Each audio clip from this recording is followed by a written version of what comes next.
बच्चों, in our previous lecture we discussed about the mechanism of breathing, that is inspiration and expiration, how inspiration and expiration occurs. In today's lecture we will discuss about lung capacities and lung volumes. So respiratory volumes or pulmonary volumes. Respiratory volumes are also known as pulmonary volume. मतलब हमारे lungs है जो उनका volume कितना है air को carry करने का. तो सबसे पहला वॉल्यूम जो हमने डिस्कस करना है, इंपॉर्टेंट है काफी ये. फर्स्ट जो वॉल्यूम हमने डिस्कस करना है that is tidal volume. That is tidal volume. Tidal volume क्या हो गया कि हमने नॉर्मल ब्रेथ लिया, नॉर्मल ब्रीदिंग है हमारी, तो पर ब्रेथ हम कितनी एयर अंदर लेके जाते हैं और कितनी एयर है जो वो एक्सहेल करते हैं. ठीक है, that is volume of the air which we take in और इंस्पायर और expire while the breathing is normal. That is known as tidal volume. तो टाइडल वॉल्यूम हो गया, it is the volume of air breathe in or out during normal breath और normal breathing. तो इसका जो volume है that is nearly 500 ml. मतलब एक सांस में हम 500 ml एयर है जो वो अंदर लेके जाते हैं या बाहर निकालते हैं. असल में बेटे ये जो 500 ml ऑफ एयर जो हम पर ब्रेथ लेते हैं, अगर हम इसको मिनट्स में कन्वर्ट कर ले तो हमने लास्ट लेक्चर में किया था कि पर मिनट हमारा ब्रीदिंग रेट होता है 12 to 16 टाइम्स. अगर हम ये मान के चले पर मिनट कितना हो गया, टाइडल वॉल्यूम पर minute is 12 to 16 into 500 ml. तो ये हो गया नियर अबाउट 6000 to 8000 ml. ठीक है, 6000 to 8000 ml एयर है जो पर मिनट है. पर ब्रेथ 500 टाइडल वॉल्यूम हमारा होता है. इसमें से अब एमसीक्यू के लिए क्या है कि हमने पर ब्रेथ 500 ml ले लिया, पर ब्रेथ हो गया. इसमें बेटे 350 ml है ना जो वो एक्सचेंज होती है, ये आगे जाके बताती हूं मैं. और 150 ml है जो ये डेड स्पेस में ही रह जाती है. तो इसको हम बोलते हैं डेड स्पेस वॉल्यूम और इसको हम बोलते हैं एक्सचेंज वॉल्यूम. ठीक है, 500 में से 350 ml ही एक्सचेंज होता है, बाकी 150 है जो वो बाकी के पूरा जो रेस्पिरेटरी पैसेज है उसमें ही पड़ी रह जाती है. This is the tidal volume. इसके बाद हमारे पास है that is inspiratory reserve volume. Inspiratory reserve volume क्या होगा? Inspiratory reserve volume, inspiratory reserve volume होगा कि नॉर्मल जो हम इनहेल करते हैं उससे एक्स्ट्रा कितनी और इनहेल कर सकते हैं बाय डीप ब्रीथिंग. तो जब हम डीप ब्रेथ लेंगे तो कितनी एक्स्ट्रा एयर हम अंदर लेके जाएंगे, that is known as inspiratory reserve volume. इसको हम बेटे जो टाइडल वॉल्यूम है इसको हम शॉर्ट में लिखते हैं टीवी, और जो इंस्पिरेटरी रिजर्व वॉल्यूम है इसको हम शॉर्ट में लिखते हैं IRV. तो IRV हो गया extra amount of air, extra amount of air that can be inspired after normal inspiration. That is forced inspiration.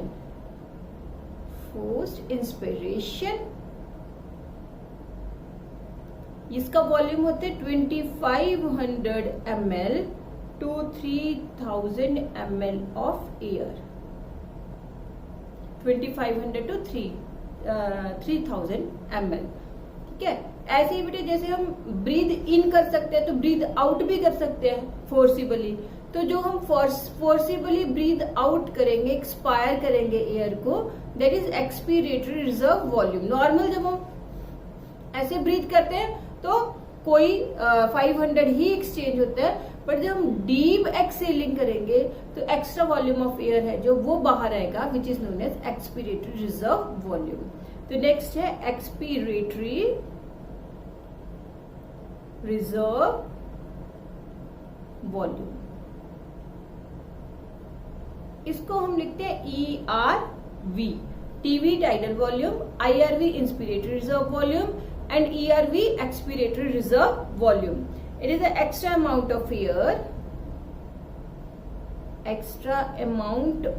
air that can be expired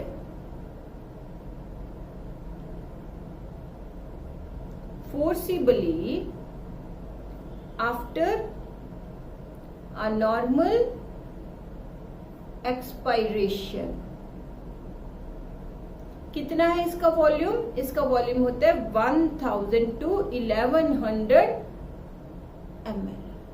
ठीक है, अब हमारे पास है कि देखो, अगर हम ये चीज देखें कि हमने डीप ब्रीदिंग जब की तो हमने इतनी एयर एक्स्ट्रा ले ली, 2500 ml to 3000 ml हमने एक्स्ट्रा ली, बट उसमें से एक्स्ट्रा निकाल ली कितनी? 1000 to 1100 ml।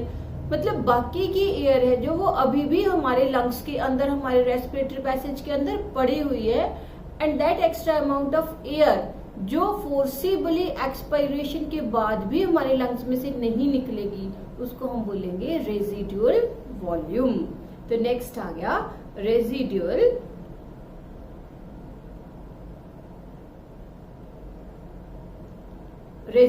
वॉल्यूम। क्या हो गया रेजिडुअल वॉल्यूम? कि जो हमने जितनी एयर हम इंस्पिरेशन से अंदर लेके गए उससे कम हमने फोर्सिबल एक्सपिरेशन से बाहर निकाल ली, तो जो एयर है फोर्सिबल एक्सपिरेशन के बाद भी हमारे लंग्स के अंदर पड़ी हुई है, उसको हम बोलेंगे रेजिडुअल वॉल्यूम। तो रेजिडुअल वॉल्यूम है जो that is represented by RV। तो ये क्या हो गया? It is the volume of air which remains in lungs even after forceful expiration। कितना बचेगा? Near about 1100 to 1200 ml। तो 1100 to 1200 ml जो एयर है वो क्या है? रेजिडुअल वॉल्यूम है, RV हो गया। ये हो गया अबाउट द वॉल्यूम्स। अब नेक्स्ट हमने करने अबाउट द कैपेसिटीज, जिनको हम बोलते हैं रेस्पिरेटरी कैपेसिटीज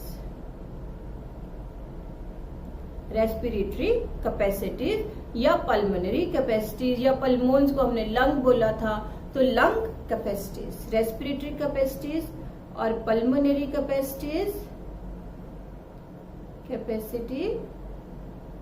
और लंग कैपेसिटी मतलब कितना वो स्टोर कर सकता है या कितना वो बाहर निकाल सकता है, तो उसको हम बोलेंगे रेस्पिरेटरी कैपेसिटी। तो रेस्पिरेटरी कैपेसिटी में फर्स्ट कैपेसिटी जो हमने डिस्कस करनी है दैट इज इंस्पिरेटरी कैपेसिटी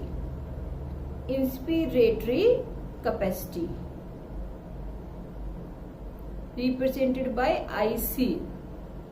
अब देखो सिंपल सी बात है, इंस्पिरेटरी कैपेसिटी क्या हो गई कि नॉर्मल ब्रीदिंग से जो हम अंदर ले रहे हैं प्लस जो हम फोर्सिबली ले रहे हैं, इतना लंग्स की कैपेसिटी है इंस्पायर करने की। नॉर्मल टीवी प्लस जो हमने इंस्पिरेटरी रिजर्व वॉल्यूम किया था IRV, तो वो हमारे लंग्स की इंस्पिरेटरी कैपेसिटी हो जाएगी। तो इंस्पिरेटरी कैपेसिटी हो गया कि normal breathing plus forceful inspiration. The total volume of air,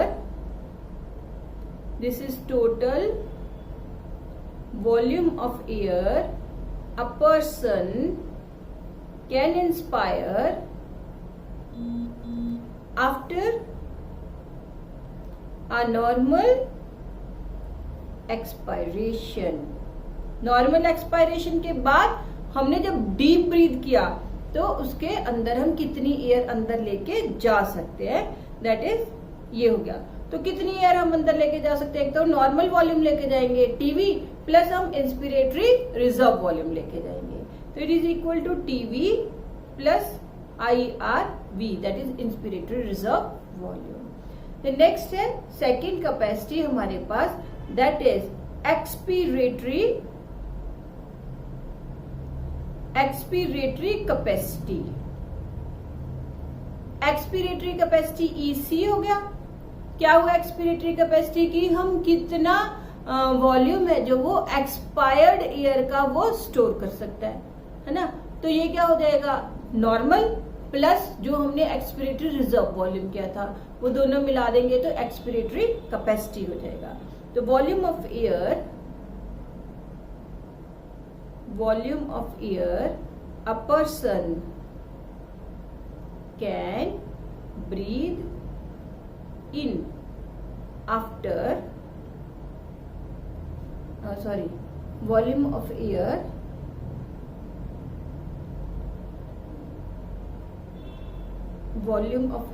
a person can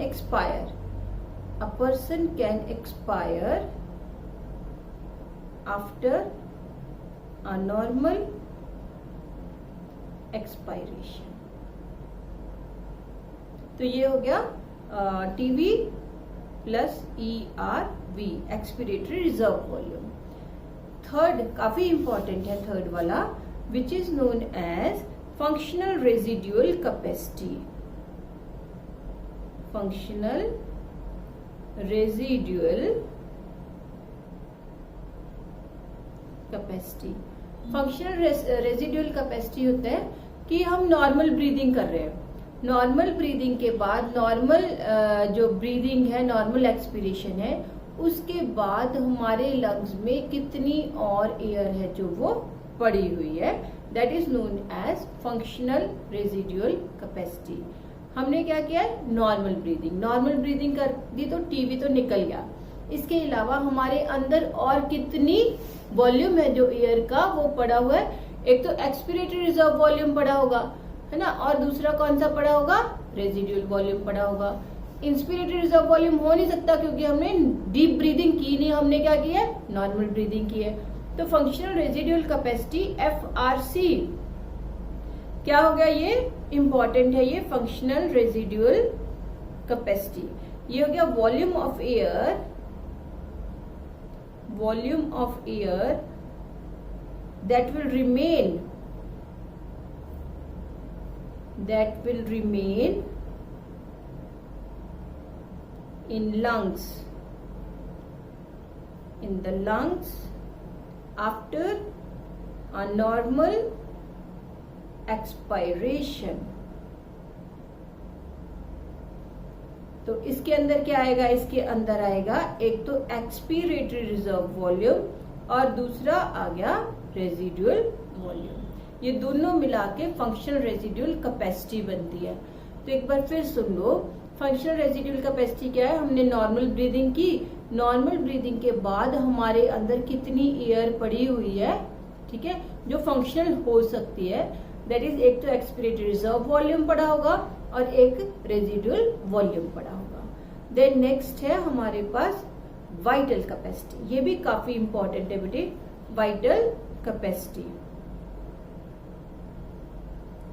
तो जो वाइटल कैपेसिटी है कि जब हमने फोर्सफुल एक्सपिरेशन की या फोर्सफुल इंस्पिरेशन की, अगर हमने फोर्सफुल एक्सपिरेशन की तो हम अंदर और कितनी एयर लेके जाएंगे, और अगर हमने फोर्सफुल इंस्पिरेशन की तो हम बाहर कितनी एयर है जो उसको एक्सपेल कर सकते हैं, that is vital capacity. The maximum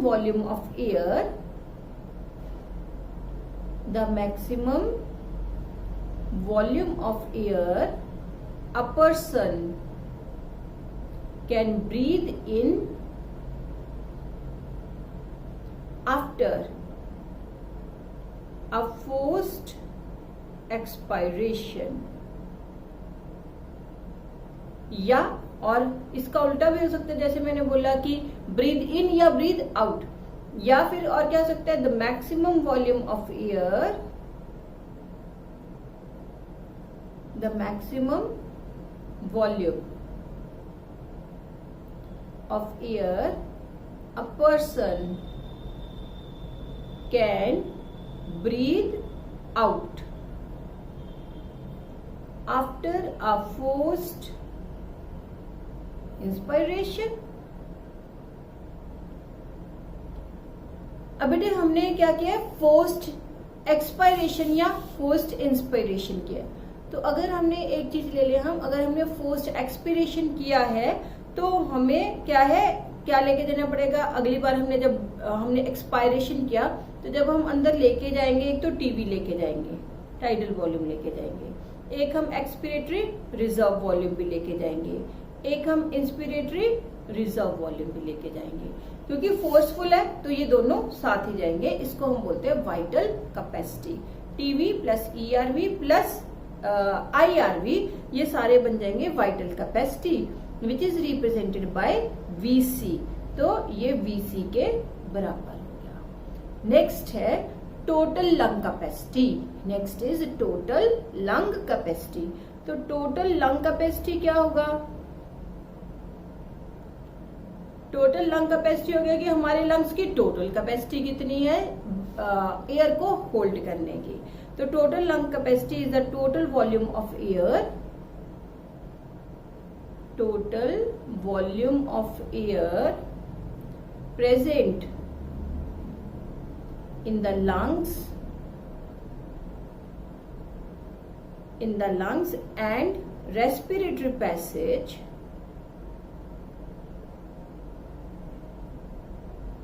after a maximum inspiration। ठीक है, तो टोटल हमारी लंग कैपेसिटी सारी हो जाएगी, that is TV plus ERV plus IRV plus RV, this is equal to total lung capacity. अब इसमें से ये जो तीन है टीआरवी, ईआरवी एंड आईआरवी, ये है वाइटल कैपेसिटी। तो वाइटल कैपेसिटी प्लस आरवी किसके बराबर हो गया, टोटल लंग कैपेसिटी के बराबर हो गया। तो ये हो गई pulmonary volumes and pulmonary capacities. काफी इंपॉर्टेंट है बेटे, एक बार फिर बता देती हूँ। सबसे पहले हमने किया वॉल्यूम्स। वॉल्यूम्स क्या है, फर्स्ट हो गया टाइडल वॉल्यूम। टाइडल वॉल्यूम हो गया कि हम नॉर्मल ब्रेथ में कितनी एयर अंदर लेके जा रहे हैं या कितनी बाहर निकाल रहे हैं। ठीक है, तो पर ब्रेथ हम 500 ml एयर अंदर लेके जाते हैं या बाहर निकालते हैं। और अगर हम पर मिनट लगाएं, ये तो पर ब्रेथ हो गया, अगर हम पर मिनट लगाएं तो हमने कहा था कि पर मिनट हम 12 to 16 टाइम्स ब्रीदिंग करते हैं। तो इसको हमने मल्टीप्लाई कर दिया और ये आ गई 6000 to 8000 ml ऑफ एयर पर मिनट। फिर हमने क्या, एक्सपिरेटरी रिजर्व वॉल्यूम की जब है नॉर्मल हमने कर दी तो फोर्सफुली कितनी और हम बाहर निकाल सकते हैं, एक्सपायर कर सकते हैं, एक्सपिरेटरी रिजर्व वॉल्यूम। फोर्सफुली कितनी हम अंदर लेके जा सकते हैं, इंस्पायर कर सकते हैं, इंस्पिरेटरी रिजर्व वॉल्यूम। फोर्सफुली बाहर निकालने के बाद भी जितनी हमारे लंग्स के अंदर बच गई, रेजिडुअल वॉल्यूम। फिर हो गया कैपेसिटी। कैपेसिटी दो या दो से ज्यादा वॉल्यूम्स का कॉम्बिनेशन होता है कि लंग्स की कैपेसिटी कितनी है। इंस्पिरेटरी कैपेसिटी होगी कितनी मैक्सिमम अंदर लेके जा सकते हैं हम, that is IRV plus TV. Expiratory reserve volume कितनी हम फोर्सफुली मैक्सिमम बाहर निकाल सकते हैं, एक्सपिरेटरी प्लस टीवी। ठीक है, ईआरवी प्लस टीवी हम बाहर निकाल सकते हैं। फिर आ गया हमारे पास functional residual volume. Functional residual volume क्या हो गया, functional residual capacity. Functional residual capacity क्या होगा कि हमने नॉर्मल ब्रीदिंग की, उसके बाद हमारे लंग्स है जो उसमें फंक्शनल एयर कितनी है, ईआरवी प्लस आरवी। फिर है वाइटल कैपेसिटी। वाइटल कैपेसिटी होगा कि हम फोर्सफुली एक्सपायर करते हैं या फोर्सफुली इंस्पायर करते हैं। अगर हम फोर्सफुली एक्सपायर करते हैं तो कितनी एयर हमें और अंदर लेके जानी पड़ेगी उसके बाद, क्योंकि हमने फोर्सफुल एक्सपिरेशन किया है तो आईआरवी ईआरवी सब बाहर आ गया, टीवी तो हम करते ही करते हैं। तो टीवी ईआरवी प्लस आईआरवी हो गया। टोटल लंग कैपेसिटी कितनी हम हमारे लंग्स टोटल एयर होल्ड कर सकते हैं। तो इसी चीज को अगर हम ग्राफिकली रिप्रेजेंट करें तो देखो क्या है हमारे पास, हम एक ऐसे बॉक्स बना लेते हैं।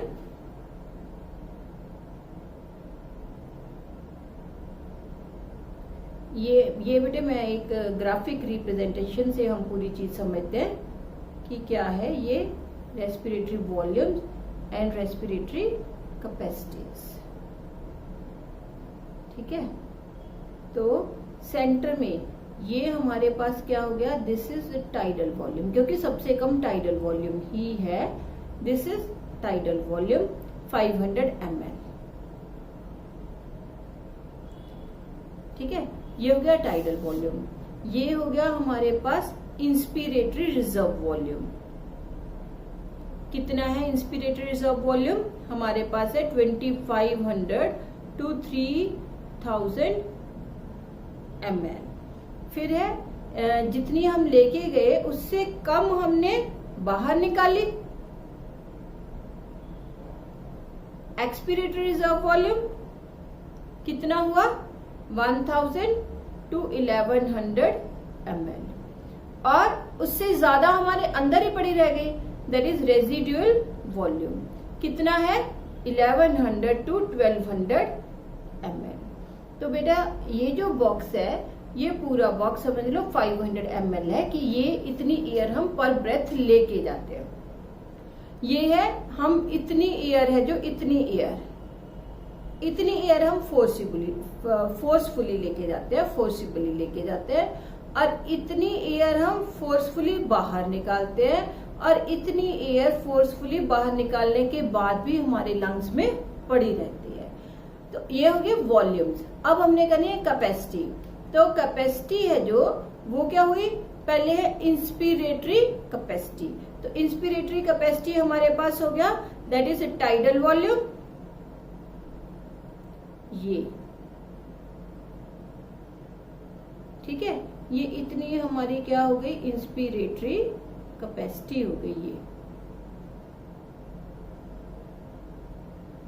This is inspiratory capacity, that is 2500 to 3000 plus 500, मतलब 3000 to 3500 ml हमारी इंस्पिरेटरी कैपेसिटी होगी। अगर हम इन दोनों को प्लस करेंगे ना, तो प्लस करके इतनी हमारी इंस्पिरेटरी कैपेसिटी आ गई। एक्सपिरेटरी कैपेसिटी कितनी है हमारी?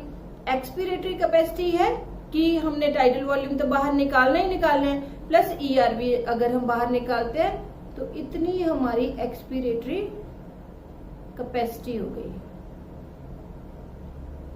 This is expiratory capacity, blue वाली। ठीक है, एक्सपिरेटरी कैपेसिटी, दैट इज कि हम यहाँ पे प्लस करेंगे 1000 to 1100 प्लस 500 ml, मतलब 1500 से 1600 ml जो है वो हमारी एक्सपिरेटरी कैपेसिटी है। फिर है हमारे पास functional residual capacity. Functional residual capacity क्या हो गया? हमने क्या कहा था? टीवी प्लस फंक्शनल रेजिडुअल हो गया क्या था फंक्शनल रेजिडुअल?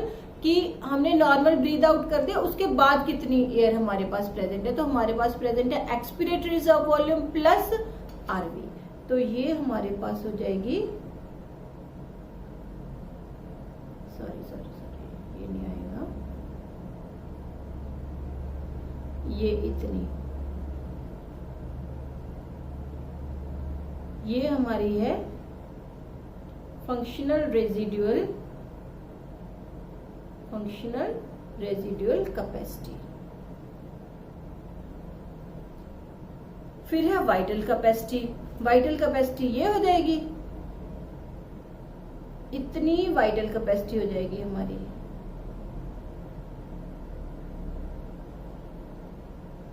ना, कि फोर्सफुल एक्सपिरेशन या इंस्पिरेशन के बाद हम कितनी एयर अंदर लेके जा सकते हैं। तो ये हो गया वाइटल कैपेसिटी। तो हमारी जो बेटे परफॉर्मेंस है ना, ये डिपेंड करती है हमारी वाइटल कैपेसिटी के ऊपर। जैसे कोई बहुत ज्यादा एक्सरसाइज वगैरह करते हैं, या माउंटेनियर्स जो होते हैं उनकी वाइटल कैपेसिटी काफी ज्यादा होती है, और जो एथलीट्स है उनकी वाइटल कैपेसिटी ज्यादा होती है, जो स्विमिंग करते हैं उनकी वाइटल कैपेसिटी है जो वो ज्यादा होती है। तो वाइटल कैपेसिटी है जो सब लोगों की अलग अलग होती है, डिपेंडिंग अपॉन कि हम कितना जो है फिजिकल वर्क है जो रेगुलर करते जाएंगे, तो हमारी वाइटल कैपेसिटी है जो वो इंक्रीज होती जाएगी। और फिर हमारे पास है टोटल लंग कैपेसिटी। तो टोटल लंग कैपेसिटी ये है सारा, ये this is total lung capacity.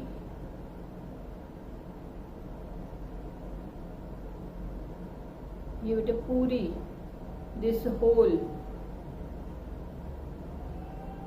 ये है total lung capacity TLC, total lung capacity. I hope कि सारा क्लियर हो गया होगा। Tidal volume, expiratory reserve volume, inspiratory reserve volume, residual volume and then capacities. Inspiratory capacity, expiratory capacity, functional residual capacity. Main बेटा functional residual capacity में ही थोड़ा सा बच्चों को दिक्कत आती है। सिंपल सी बात है, नॉर्मल एक्सपिरेशन के बाद कितनी जो एयर है वो हमारे अंदर रहेगी, that is known as the functional residual capacity. Vital capacity होगी कि फोर्सफुल हमने किया उसके बाद कितनी लेके जाएंगे, और टोटल लंग कैपेसिटी हो गया लंग्स है जो टोटल कितनी एयर है जो वो स्टोर कर सकते हैं। अब नेक्स्ट जो हमने वैसे टॉपिक शुरू करना है दैट इज हमने करना है mechanism of breathing, exchange of gases कैसे होता है। एक्सचेंज ऑफ गैसेस या breathing is exchange of gases. तो how does exchange of gases occur. But इससे पहले हमें एक चीज और करनी है, वो क्या है। In our previous lecture we discussed about the tracheal tree. तो ट्रेकियल ट्री में मैंने आपको बताया था दिस इज ट्रेकिया। ट्रेकिया है जो वो डिवाइड कर गया इनटू टू।